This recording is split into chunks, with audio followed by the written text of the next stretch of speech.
Bonjour à tous, dans la paix du Christ. Je rends gloire à l'Éternel notre Dieu, qui me permet en ce jour et à cet instant d'apporter ma part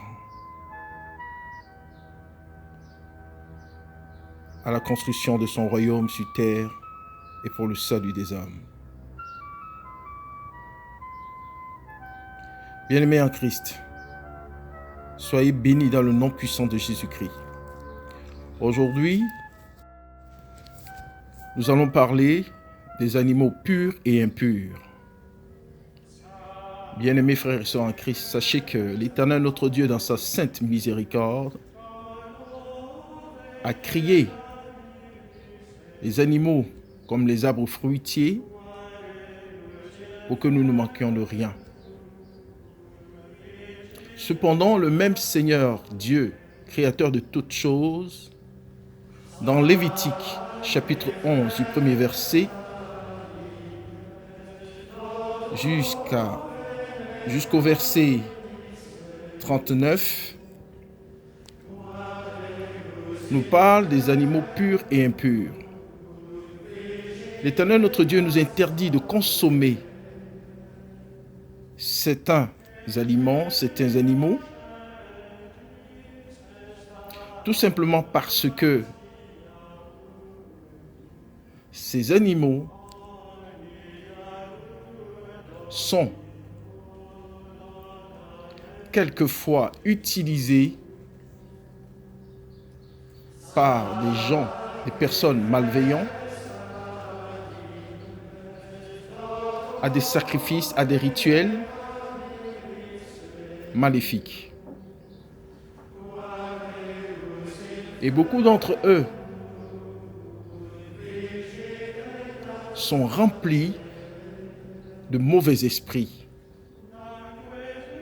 Voilà pourquoi l'Éternel notre Dieu, dans son amour immense, nous enseigne et nous interdit de par là même de consommer certains animaux et voire même de toucher ces animaux, le cadavre. Je vais vous lire quelques passages, quelques versets, et je vous invite vous-même à prendre le temps d'aller lire ce passage, Lévitique chapitre 11, du premier verset au verset 39. Verset 1. L'Éternel dit à Moïse et à Aaron: transmettez ces instructions aux Israélites. Voici les animaux que vous pourrez manger parmi toutes les bêtes qui vivent sur la terre.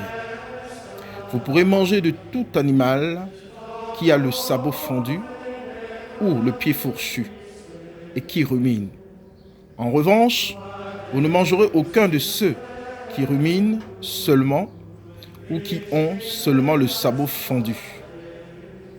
Ainsi, vous ne mangerez pas le chameau qui rumine mais n'a pas le sabot fendu. Vous le considérerez comme impur. Vous ne mangerez pas le daman qui rumine mais n'a pas le sabot fendu. Vous le considérerez comme impur. Vous ne mangerez pas le lièvre qui rumine mais n'a pas le sabot fendu. Vous le considérerez comme impur. Verset 7. Vous ne mangerez pas le porc qui a le sabot fendu, le pied fourchu, mais ne rumine pas. Vous le considérerez comme impur. Vous ne mangerez pas leur viande et ne toucherez pas leurs cadavres. Vous les considérerez comme impurs. Je ferme la parenthèse. Pour le reste, je vous invite à lire vous-même et de comprendre. Je vous l'ai déjà dit précédemment que le début de la connaissance, le début de la sagesse, c'est l'obéissance. L'obéissance à la parole de Dieu. Si vous n'obéissez pas à la parole de Dieu en mettant en pratique ses commandements, je vous le dis en vérité, votre vie ne changera pas. Il n'y a qu'en se disciplinant, en prenant la ferme résolution, autant pour moi, en prenant la ferme résolution de mettre en pratique les commandements de l'Éternel notre Dieu, que vous serez à l'abri de toute attaque, je dis bien de toute attaque de l'ennemi, tant visible qu'invisible.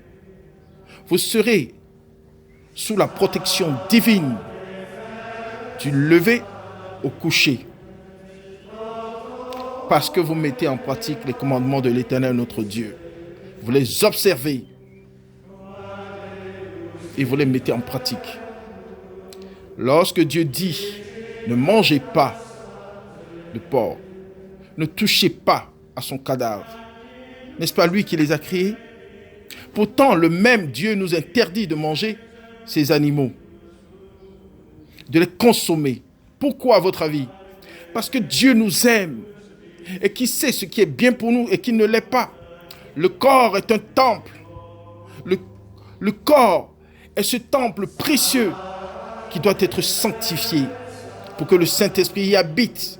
Mais que je vous ai dit expliquer que l'Esprit Saint, le Christ et l'Éternel notre Dieu, dans toute sa gloire, habite notre cœur qui est le royaume du Père. Est-ce que vous me comprenez, mes frères, mes sœurs? Est-ce que vous m'entendez? Je dis bien que le cœur, notre cœur, c'est le royaume, c'est le palais. Ce palais si précieux où règne l'Éternel notre Dieu, la Sainte Trinité. Et comme vous pouvez le constater vous-même, dans tout palais, il y a une porte principale. N'est-ce pas? Par où passe toute personne qui arrive. Mais dans ce palais, il habite un chef. Maintenant, si ce palais-là, ce que nous-mêmes nous faisons venir dans ce palais, ouvre les fenêtres de ce palais,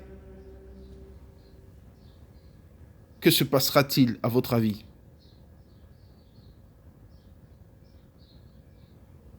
Les brigands, les voleurs pourront rentrer dans ce palais-là. Donc, en obéissant à la parole de l'Éternel notre Dieu, en nous abstenant de manger ces aliments qui nous interdisent, nous fermons les fenêtres de ce palais qui est notre cœur. Et ainsi, toute flèche, toute attaque de l'ennemi ne peut pénétrer notre cœur. Je vous signale au passage que le porc, par exemple, est le seul animal qui n'a pas de cou. Qui ne peut pas regarder le soleil, par exemple. D'accord? Pour qu'il puisse regarder le soleil, il faut qu'il se mette sur le dos. Bien entendu, il n'y a pas que le porc que l'Éternel notre Dieu nous interdit. Écoutez mes bien-aimés, ce n'est pas moi, frère Dominique, qui le dit, c'est la parole de Dieu qui le dit, pour votre bien-être. Vous comprenez? Je répète encore une fois que c'est en obéissant à la parole de l'Éternel notre Dieu, en mettant en pratique ses commandements, que nous sommes à l'abri de toute attaque. Vous vous étonnez qu'il y a des chrétiens qui, malgré qu'ils prient, qu'ils jeûnent, sont attaqués par des sorciers la nuit, ils n'arrivent pas à dormir, ils ont des maris de nuit qui les dérangent, des femmes de nuit qui les dérangent, ils ont des blocages dans leur vie, alors qu'ils prient. Pourquoi, à votre avis? Parce qu'il y a des fenêtres qui sont ouvertes. Donc, je vous enseigne à fermer vos fenêtres sur le plan spirituel, les fenêtres du royaume, d'accord, de ce palais précieux qui est votre cœur.